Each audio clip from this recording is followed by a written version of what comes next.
وقال له ما فيش حاجه جاتني. قال له طب ابعت حد من عندك مش هقدر ادير اللي قدامي.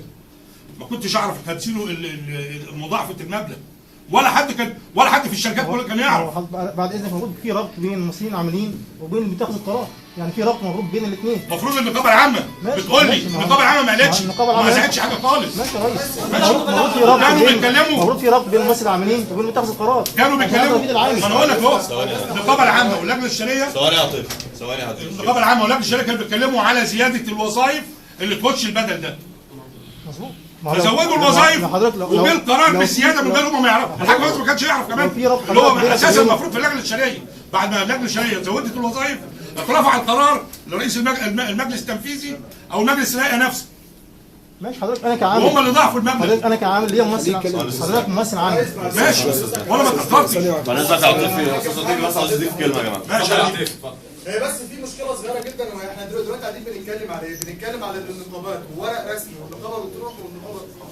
احنا العمليه الانسانيه ما بين النقابه وما بين العاملين اللي موجوده داخل الشركه اصلا مش موجوده. يعني ابسط الامور اللي احنا بنتكلم فيها، الاذن، حتى ابسط الامور انا بس بشرحها للعاملين. الاذن اللي موجود في كل الشركات، الاذنين بتاع كل شهر، ودي عمليه انسانيه بتبقى موجوده ما بين العاملين وما بين الاداره، ما بين الشؤون الاداريه اللي موجوده داخل الشركه. دي احنا ما بنستحوذش عليها، وجميع الشركات موجوده فيها موضوع الاذن. فانا النهارده لما اجي ادور على بدل المخاطر، من المفترض ان انا خاطر الاداره اللي هي اصلا ما بتجيبليش ابسط الامور بتاعتي. حضرتك حضرت معانا موضوع الرسوم الوظيفي اللي كان موجود. الرسوم الوظيفي موجود طول عمره موجود في الشركه، ما تمش التعامل معاه الا لما حصل كلام مع المهندس وحضرتك اللي موجود يا باشمهندس محمد، لما جينا اتكلمنا معاه واستعرضناه. يعني انا شايف في رايي الشخصي انا ان احنا ما عندناش نقابات اصلا في قطاع البترول. انا شايف كده، وان هي ما بتتحركش عشان خاطر الافراد، هي بتتحرك لطبيعه معينه، لاهداف معينه. انا ما بحسش ان هي بتلمس اي حد من الناس اللي موجوده هنا. احنا كقطاع عام انا شايف ان احنا من المفترض يتم الاهتمام بينا افضل من كده، لان احنا كل شغلنا في الفتره الحاليه دلوقتي ان احنا شغالين استثماري ومشترك، واحنا اللي كنا شايلين والقطاع العام هو اللي كان شايل البلد لما كانت البلد كلها واقعه، وكل شركات الاستثماري هي اللي عملت شت داون، واحنا اللي فضلنا شغالين. والباشمهندس هو قاعد اسبوعين في الشركه، وهو راجل رئيس مجلس اداره شركه القطاع العام. يبقى احنا في الاخر خالص بنرجع نقول ان القطاع العام هو اللي شايل الدوله. لما انا النهارده اثر مع الناس اللي موجوده عندي هنا اهو، يبقى انا النهارده باثر مع الدوله كلها، مش مع الناس اللي موجوده في الشركه بس. على فكره الاستثمار كان شغال برضه، مش شغال يعني مع طبيعته يعني هو اللي بيجيب لنا الخام ما يقدرش يوقف. يعني هو لما جابليش خام انا مش عاوز اشتغل يعني. غير الموضوع احنا اللي بنعمل كل حاجه، واحنا اللي شغالين في كل حاجه.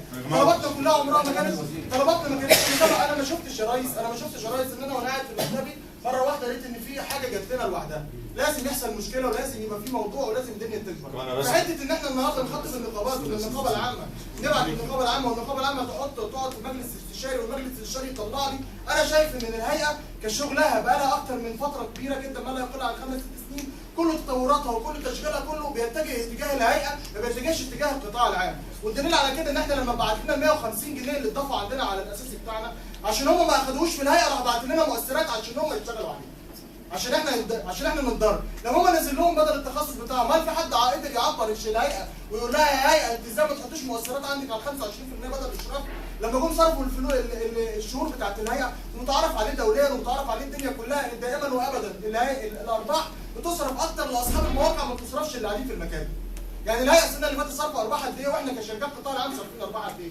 انا بكلم حضرتك، مش قصدي بكلم على الارباح، انا بكلمك في الفجوه اللي موجوده ما بين الهيئه وبين القطاع العام اللي موجود. هم عايشين في حته واحنا عايشين في حته، حتى ما رعاش الفتره اللي احنا عايشين فيها، وبعت حاجه استفزازيه بسيطه جدا، الا وهي ايه؟ ان هو بيقول لك ان انا عايز اعلي بدل المخاطر. طب انت بتستفز الناس، يعني حتى لو العمليه السياسيه من المفترض ان مكان رئيس الهيئه ده المفروض ان هو مكان سياسي، هو مش موظف زي هو راجل مركزي سياسي، من المفترض ان هو يقدر طريقه الدوله ماشيه ازاي، وعلى اساسها لحظه واحده انا مش بدافع على النقابه على فكره. كل الكلام اللي انت اتكلمت فيه في الجمعيه العموميه في شهر 9 الاستاذ محمد كامل قال 99% من الكلام اللي انت قلته. انا ما بدافعش عن النقابه ما بتخدمش الاداره العليا. الاستاذ محمد كامل بالنقابه بمجلس الاداره المنتخبين يتكلموا مره واثنين في اخر جمعيه الكلام ده كله بالنص. مش معنى ان الكلام ده ما بيتنفذش بالحرف يبقى النقابه مش قايمه بدورها، مش دفاعا عنه، لا والله. الكلام ده اتكلموا الاستاذ محمد كامل في النقابه بالرغم يعني سر اخفاه علينا، وكنا بنرتب دايما ما نروح نتكلم نبقى مرتبين هنقول ايه. حاج محمد في اليوم ده ما جالناش، وراح هو فاجئنا بالكلام اللي انت اتكلمت ده بالظبط في قلب النقابه، مش دفاع عنه. النقابه انا ما قلتش نقابه الشركه، مش بنحمل محمد عدم الكلام يا جماعه، بس كل شغلتنا عشان النقابات بتتكلم في الكلام ده، النقابات بتتكلم في الكلام ده. بس حته حبيت اوضحها بس. في مقوله شهيره بتقول اللي عايز يضيع حقه يعمل لجان. انا اسف مش لجان، احنا اللجان الاستشاريه اللي موجوده داخل الهيئه لا تراعي ظروف العاملين او الاجواء اللي بيشتغل فيها العاملين. انا النهارده راجل موظف اداري موجود النهارده في مبنى اداري داخل الشركه، وسبحان الله هو رد ربنا اكتر احسن منا كلنا. يعني يوم ما نزل بدل المخاطر السويس حصل فيها ايه؟ هو سبحان الله يعني هي مالهاش دعوه باي حاجه. فاحنا نتمنى ان احنا يتم الرؤيه لينا اكتر من كده. احنا شركات قطاع عام طول عمرنا شركات قويه جدا، وانا اسف في الكلمه احنا في تدهور عام مش عشان الافراد ولا الاشخاص، هي السياسه العامه للدوله خلاص بوظت القطاع. بس احنا عايزين نلحق ما نستطيع ان نلحقه، ان انا مش بقول ان انا كمان اخسر الافراد اللي موجوده فيه بجميع الكفاءات اللي موجود. وحضرتك عارف كويس ان المهندس يفك 10 من بتاع بره، والمحاسب يفك 100 محاسب من بتاع بره، والاداري يفك 100 محاسب من بتاع بره، لان القطاع العام هو اللي بيربي مش الشركات الاستثماري ولا المشترك. فالمفروض يبقى الاهتمام اكبر من كده، مش من المفترض ان انا اتسول حقي على جميع المكاتب اللي موجوده عشان اوصل لحق معين، مش من المفترض ان يبقى في فجوات ما بين الافراد اللي موجوده داخل الشركه، ويبقى المهندس متحمل من المحاسب والمحاسب محمل مع الاداري والاداري يبقى محمل مع المهندس والمهندسين بينهم بعض بياكلوا في بعض. ما ينفعش الجو العام بالنسبه للناس اللي موجوده، من المفترض يبقى في مساواه في كل شيء.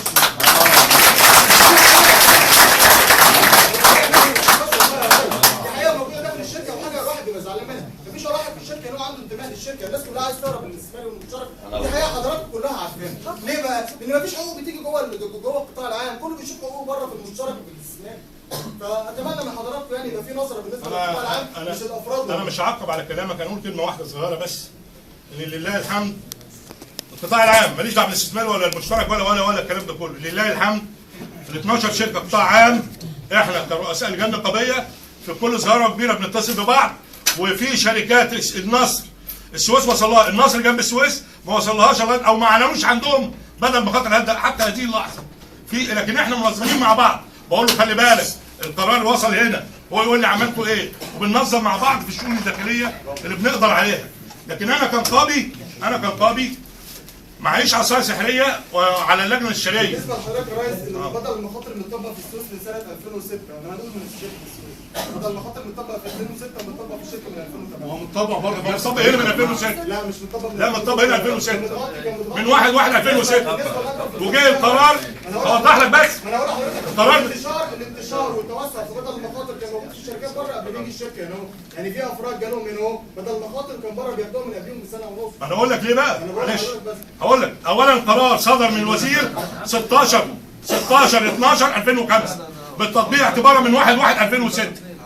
السويس كان ليها مشكله مع الوزير في الانتخابات، فقالوا له احنا عندنا الناس عايزه كذا كذا، قال لك اضمن اصوات، فقال رئيس الشركه اعمل اللي هم عايزينه، فطبق على الفنيين، مفيش اداري يطبق عليه هناك، وطبق على الفنيين تحت مسميات اخرى. احنا حاولنا نعمل وخدنا الموافقه بتاعت مجلس الاداره وبعتنا للاسف الشديد لما راح القرار للهيئه قال لك اوقف عشان بنعيد، وجه حصل هنا في 16/4 والكلام ده قلته للوزير في 16/4/2011 جت اللجنه اجتمعت في الشركه هنا القطاع العام عشان اللي موجود في السويس ومش موجود عندي اخده، واللي موجود عندي ومش موجود في السويس تاخده، واتفقوا على السبل اللي ممكن تتاخد كل الوظائف دي.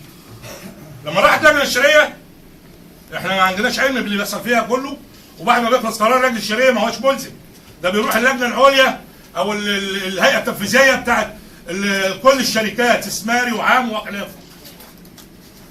ويمكن احنا بنجري من السنين اللي فاتت. انا عايز الناس كلها تستفيد. هو انا يعني ايه اللي هيضرني كنقابي ان واحد اداري ما ياخدش؟ للعلم انا من يوم ما حصل اول امبارح الحادثه بتاعت يوم الخميس حادثه السويس، اتكلمت مع الجندي وقلت له هنقعد ونجمع رؤساء النقابات، لان في واحد او في حالات موجوده عنده ومش عندي، وفي حاجات عندي، يعني حاجات مطبقه عنده بقى لها فتره ودخلناها وما جاتش في الفنيين. بس ليك كلمه بعد كده وبعدين هنسمع استاذ صبحي في حته اللي هو تقريبا قرار او حاجه زي جماعه لو سمحت بس قبل الاخ اللي هيتكلم ده، الكلام اللي بنقوله ده احنا ما بنتكلمش باي كلام عشان نصرفكم مثلا. الله اعلم باللي انا هقوله وباللي الزملاء قالوه. الحل المشكله دي زي ما بقول لكم المره الثانيه والثالثه والعاشره مع النقابه مش مع الشركه. الشركه كشركه لوحدها مش هتقدر تعمل حاجه في الموضوع ده. الموضوع ده لازم يتطبق على مستوى الشركات، والشركات كلها تتعاون مع بعضها، خصوصا زي ما قلت الشركات اللي لها اداره جوه المعمل. دي اللي ممكن تحرك الموضوع، خلاف كده مش هيتحرك. احنا اتكلمنا في الموضوع ده كذا مره، والكلام ده اتقال في اللجنه الاستشاريه، برضه ما حدش سال فيه في الهيئه. ده عاوزين يتحل زي ما بقول لكم، ده عاوزين يتحل بالطريقه دي. والله على ما اقول شيء. احنا يا ريس هنكمل بعد اذن حضرتك، مش هنطول على حضرتك، وفي الاخر احنا هنقول لحضرتك بالظبط اللي انتوا عايزين تاني تعملوه، بس انا بقول لكم ده مش هيتحل الا عن طريق النقابه العامه للبترول، اللي بتجمع كل الناس كلها مع بعضيها وتتباعد. هتتعمل شركه ما حدش هيسال فيها. مهندس ثواني الادارات كلها تاخد اسماء الناس اللي هم قاعدين شغالين في اماكن توصل لك الكلمه واقول اللي انت عايزه. بعد اذنك يا دكتور. النقابه كلهم خدوا انتوا ماشي، ما ناخد المبدا بس الاول، مش مهم الاسامي، وانت هتبعت اسامي تعمل ايه بالاسامي دلوقتي؟ بس خالد نبعت